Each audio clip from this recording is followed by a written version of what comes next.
जैसे शाम दोस्तों वैशु का बर्थडे आने वाला है तो वो जिद करने लगी कि मम्मी मुझको नई ड्रेस चाहिए, नई ड्रेस चाहिए। तो भाई क्या था, फिर हम उसको नई ड्रेस दिलवाने चले गए, मगर देखा तो मार्केट में बहुत भीड़ थी, गाड़ी पार्किंग करने के लिए जगह नहीं मिल पा रही थी। जैसे तैसे गाड़ी पार्किंग में लगा कर हम मार्केट में गए तो देखा शॉप पर, मार्केट में भी बहुत भीड़ थी और शॉप पर भी बहुत ही भीड़ हो रही थी।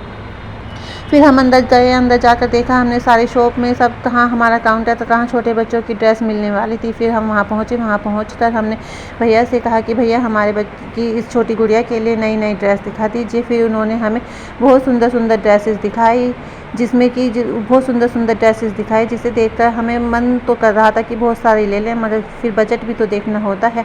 फिर भी वैशु ने हमारे 2 ड्रेस सेलेक्ट करी और बोले अंत में कि मैं तो दोनों ही लूँगी। फिर हम वे दोनों, उसके बाद हम चल दिए मार्केट में। मार्केट में आगे जाकर देखा तो एक मिठाई की दुकान दिखाई दी, जिसमें बहुत तरह तरह की मिठाइयाँ लगी हुई थी, जिसको देखकर हम सबके मुंह में पानी आने लगा।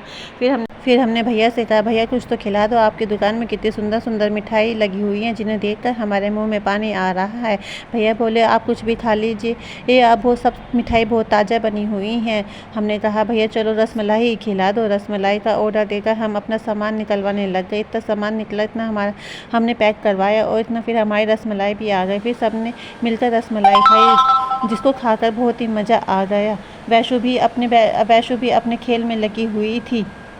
उसके बाद हमने अपने सारा सामान लेकर अपने घर की तरफ चल दिए। अपनी गाड़ी की तरफ जाकर देखा तो गाड़ी में अपना सामान पैक करके गाड़ी में बैठे ही थे कि वैशु को रेड बैलून वाला दिख गया। बैलून लेकर वह उसके साथ खेलने लगी और पूरे रास्ते उसके साथ खेलती हुई आई और बोली मम्मी मैंने इसका नाम चिंकू रख दिया है। चिंकू चिंकू चिंकू करके सारे रास्ते उसको कभी सोने का नाटक करने लगी, कभी कैसा नाटक करने लगी। फिर हम अपने घर की तरफ चल दिए। रात बहुत हो चुकी थी, सड़क पे बिल्कुल सन्नाटा छा गया था। जैसे तैसे करके फिर हम अपने घर पहुँचे। घर पहुँचकर वैशु अपने टैडी के साथ बहुत ही खुश नज़र आ रही।